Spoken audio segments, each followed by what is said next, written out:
Nggih. Jadi di buku yang baru ini, alhamdulillah dari halaman 1 sampai halaman 140 kami jawab satu persatu. Ke belakangnya dari halaman 140 itu sampai 200 ke atas itu sebuah redaksi dan statement atau pernyataan yang blunder. Oleh karena itu, Assalamualaikum. nggih, Waalaikumsalam. Waalaikumsalam, Bang Alexander. Nggih. Selamat datang. Ini Bang Alexander yang kemarin ikut kami untuk menyusun buku ke Jogja. Nggih. Nah, jadi insya Allah buku ini insya Allah nanti estimasinya 60-an lah, 60 halaman atau 60 lebih dikit untuk menjawab Untuk menjawab 500 halaman buku mereka. Dan insya Allah di buku ini nanti bisa membantu teman-teman untuk menjawab setiap dalil yang mereka pakai atau Muhyiddin pakai. Nah, karena di sini dijawab dengan dalilnya. Seperti itu teman-teman. Okay. Mudah-mudahan.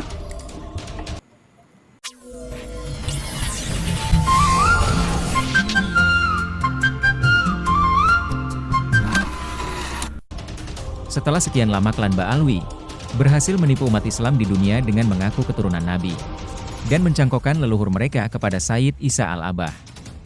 Kini terbongkar sudah bahwa Ubaidillah sebagai leluhur Ba'alwi.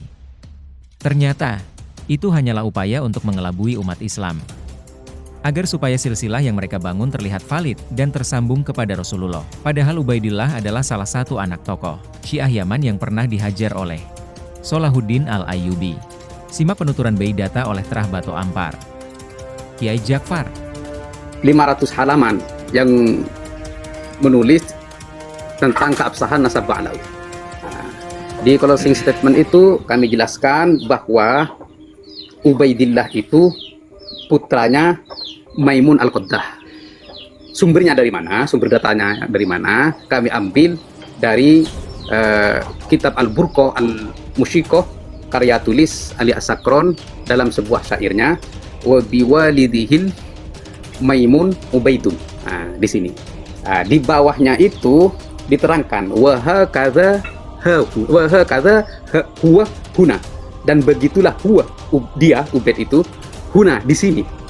Nah, disebutkan nasabnya secara lengkap katanya, kemudian silsilahnya dan manuskripnya. Nah, kemudian kecerdikan Ali As-Sakron untuk mencangkokkan nasabnya annahu, bahwa sesungguhnya Ubaid itu adalah putra Ahmad bin Isa. Nah, di sini standar gandanya. Pengalihan dari Ubaid bin Maimun kepada Ubaid bin Ahmad bin Isa. Nah, di buku bantahan ini kami juga menjawab di buku keabsahan itu ada bab tertulis bahwa Ubaidillah dan Abdullah. Nah, kami bantah Ubaidillah bukan Abdullah. Kenapa? Nah, berdasarkan tarikh Al-Ubaidili itu bahwa Ubaidillah itu bukan Abdullah. Kenapa begitu? Karena anak-anaknya Abdullah itu yang ditulis oleh Al-Ubaidili dalam kitab sejarahnya itu beda dengan Ubaid yang ditulis oleh Ba'alawi. Beda. Jadi ini beda orang. Nah, oleh karena itu kami dibantu sama teman-teman tim kajian yang kami bahas setiap malam di komandannya Gus Hasan. Ya, ada Alkemi, ada Bang Faku, terus ada Bani Arsyadi. Ini teman-teman tim yang membantu kami untuk pencarian data. Alhamdulillah ketemulah data pendukung untuk memastikan bahwa Ubaid yang disebut oleh Ali As-Sakron dalam syairnya Al-Maimun itu ditemukan oleh teman-teman Alkemi dan Bang Faku itu tertulis di kitab Sir A'lamin Nubala. Nah, ini data pendukung untuk memastikan. Ini bukan asumsi, tapi berdasarkan data pendukung. Kalau memang nanti mereka atau tim mereka atau mungkin dia mau membantah, silahkan. Bantah dengan ilmiah, silahkan bantah dengan data. Bukan cacian yang kami harapkan. Agar umat bisa menilai mana yang benar dan mana yang salah. Jadi di kitab Sir A'lamin Nubala, terus di kitab ada 2 kitab lainnya itu untuk kami jadikan sebagai data pendukung bahwa Ubaid itu putranya Maimun Al-Qaddah yang dijuluki sebagai Mansuril Yaman, yang menolong orang-orang Yaman waktu itu. Terus Maimun Al-Qaddah itu diutus oleh pimpinan Az-Ziyadiyah yang sekarang ma'ruf dengan Az-Zaidiyah juga disebut bahwa mereka itu adalah Ismailiyah, berarti kan kaum Syiah. Nah, untuk membawa kabar gembira atas datangnya Imam Mahdi al-Muntadhar. Sehingga Maimun itu dengan Ubaid mendirikan dinasti yang disebut dengan Fatimiyah di Maroko, sehingga meluas ke sebagian dari Afrika dan Mesir. Terus berkembang dan meluas dinasti Fatimiyah itu, sehingga di kepemimpinan Salahuddin Al-Ayyubi atas instruksi atau usulan dari Syekh Abdul Qadir Jailani disuruh perangi dan disuruh bantai mereka itu karena dianggap membahayakan umat, dianggap membahayakan agama, dan dibantailah mereka itu. Sisa dari mereka yang sedikit itu pergi lagi ke Yaman, kemudian berkembang biak dan mendirikan sekte-sekte baru dengan takiyahnya, bahwa mereka itu bukan orang Syiah seperti itu. Dan ya sukses di abad ke-9 sampai abad ke-10, mereka itu mengaku bahwa Ubaid leluhur mereka adalah putra dari Ahmad bin Isa. Ya, semoga ini sampai di telinga mereka dan diverifikasi. Kalau memang ini benar, ya sudah, mengakulah kepada leluhurnya, jangan mengaku kepada leluhurnya orang, karena ini berbahaya. Dan ini diancam oleh baginda dalam sebuah sabdanya, fal jannatu alaihi haram. Orang yang mengaku bapaknya padahal dia tahu bahwa itu bukan bapaknya, fal jannatu alaihi haram, maka surga haram baginya. Oleh karena itu semoga ini sampai di telinga mereka dan diverifikasi kalau memang ini benar dengan data pendukung kitab sezaman, kitab sejarah yang sezaman, segera bertakwa kepada Allah dan mengakui yang asli seperti itu. Kalau memang mereka ingin membantah, ya datangkan bukti kitab sezaman kalau memang Ubaid itu bukan anaknya Maimun, akan tetapi anaknya Ahmad bin Isa. Kalau memang benar itu, ya datangkan bukti dong. Ya, datangkan bukti. Baru bantah kami. Seperti itu, teman-teman. Ya, terima kasih.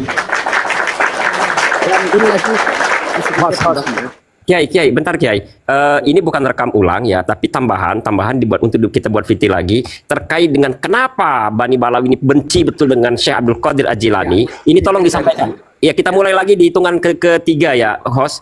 Biar Kiai Anjar ini juga. Oke. Ya, oke. Sebentar, ya steril dulu. Sudah di mute semua ya. Sebentar, tak hidupkan rekamannya dulu, sebentar. Ya, mulai ya.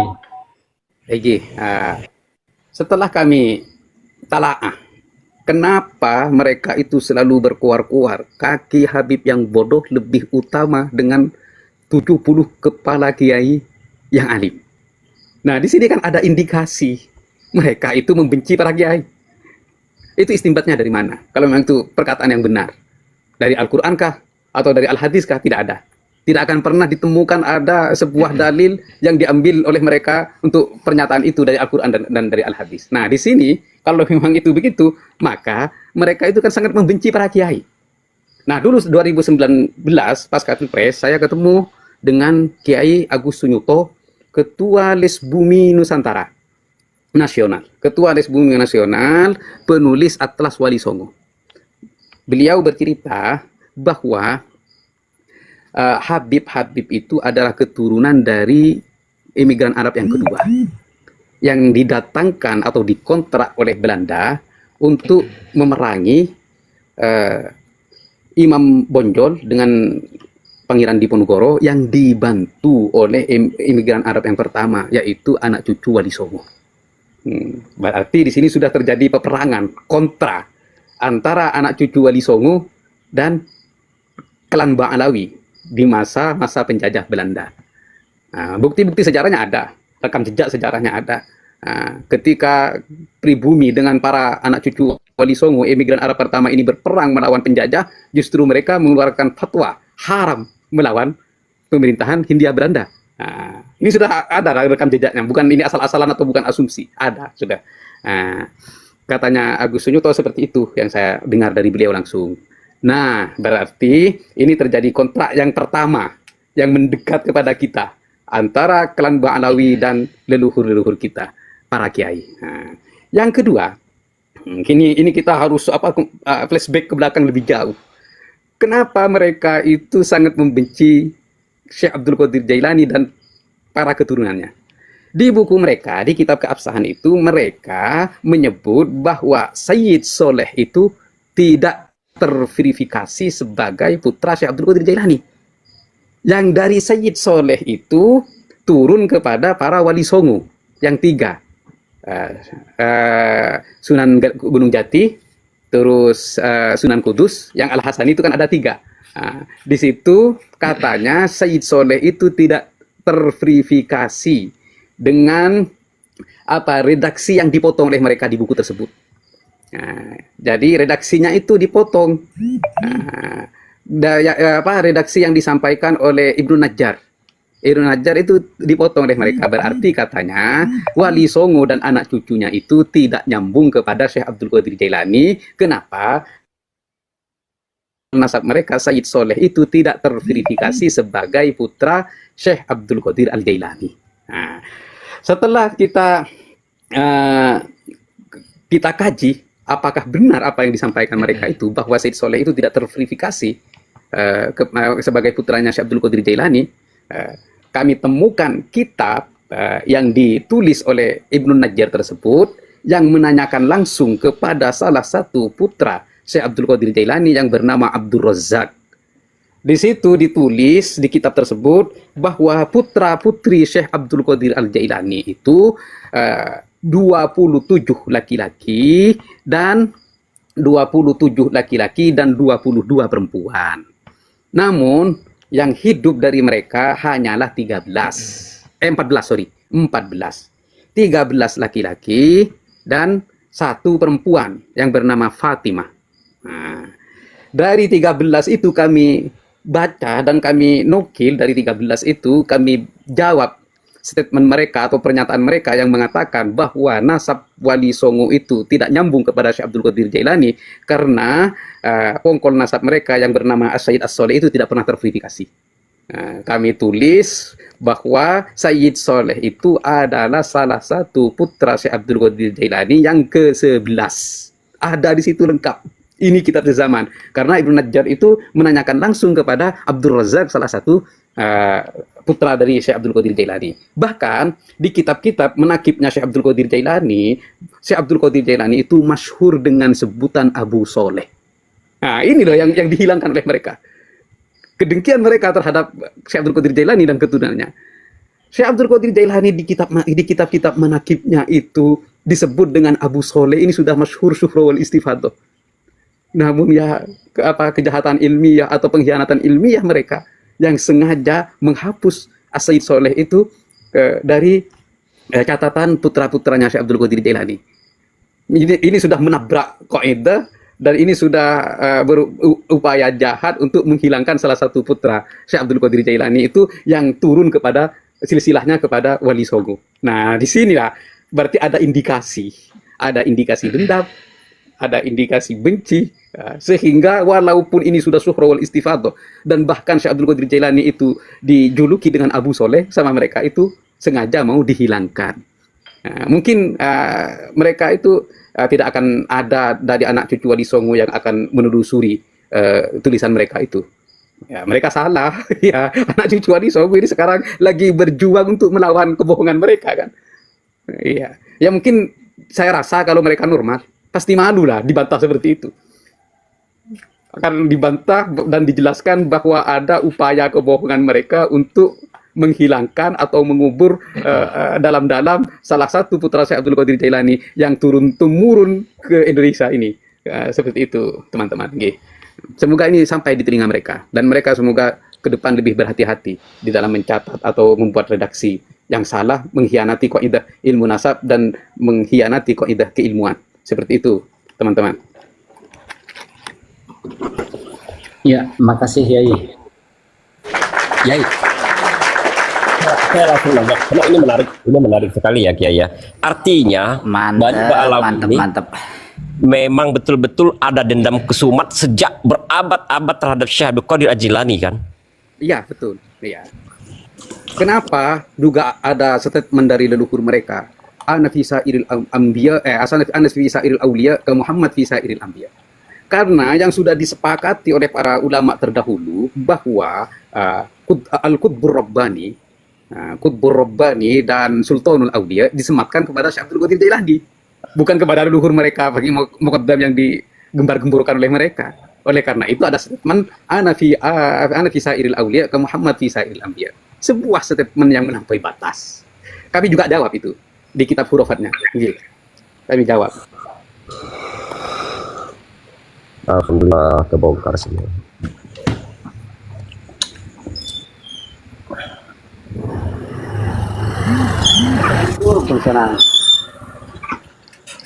Jadi mereka itu memaksakan kehendak untuk memuja-muja leluhur mereka yang pada zamannya itu tidak ada seorang pun yang memuja leluhur mereka.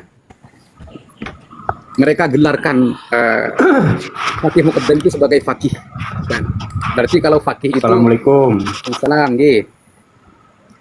Berarti kalau Yai nggih, ngapunten niki niku wau keliling-keliling. Ada yang kenal selalu ndak? selalu. Lalu itu pribumi. Yai. Bumi, kenapa? Nah, itu roomnya lagi rame di Poyai Muhibin itu. Nggak ada temannya yang ahli nasab itu. Kalau bisa mohon dibantu dong yang kenal. Nggak kenal saya dan kabar kebetulan nggak. selalu itu. Iya. Yang akunnya selalu. Itu kan pribumi. Dia ya. Itu Kang Di Pribumi. di Pomalnya itu. Oh ya, oke. Saya ada di sini, ke sana saja. Turun dulu, saya dari sini ke roomnya selalu. Silakan saya, Iya. jenengan saya turunkan dulu ya, bantu ke sana. Oke, makasih Bima Sri Rahayu. Nggih, monggo dipun lanjut. Mas Batu Ambat, monggo. Nggih. Nah, jadi di buku yang baru ini alhamdulillah dari halaman 1 sampai halaman 140 kami jawab satu persatu. Ke belakangnya dari halaman 140 itu sampai 200 ke atas itu sebuah redaksi dan statement atau pernyataan yang blunder. Oleh karena itu, Assalamualaikum. nggih, Waalaikumsalam. Waalaikumsalam, Bang Alexander. Nggih. Selamat datang. Ini Bang Alexander yang kemarin ikut kami untuk menyusun buku ke Jogja. Nggih. Nah, jadi insya Allah buku ini insya Allah nanti estimasinya 60-an lah, 60 halaman atau 60 lebih dikit untuk menjawab Untuk menjawab 500 halaman buku mereka. Dan insya Allah di buku ini nanti bisa membantu teman-teman untuk menjawab setiap dalil yang mereka pakai atau Muhibin pakai. Nah, karena di sini dijawab dengan dalilnya. Seperti itu teman-teman. Okay. Mudah-mudahan. Insya Allah mulai besok akan Gus Hasan ikut kami ke Madura. Mulai besok ini finishing. Setelah finishing selesai 2 buku ini, maka Gus Hasan kembali ke Jogja untuk mencetaknya. Insya Allah bulan depan, bulan Desember sudah bisa di launching nanti. Ya, kita siap mengawal launchingnya, Kiai, insya Allah. Usuling dari Jawa Barat. Terima kasih.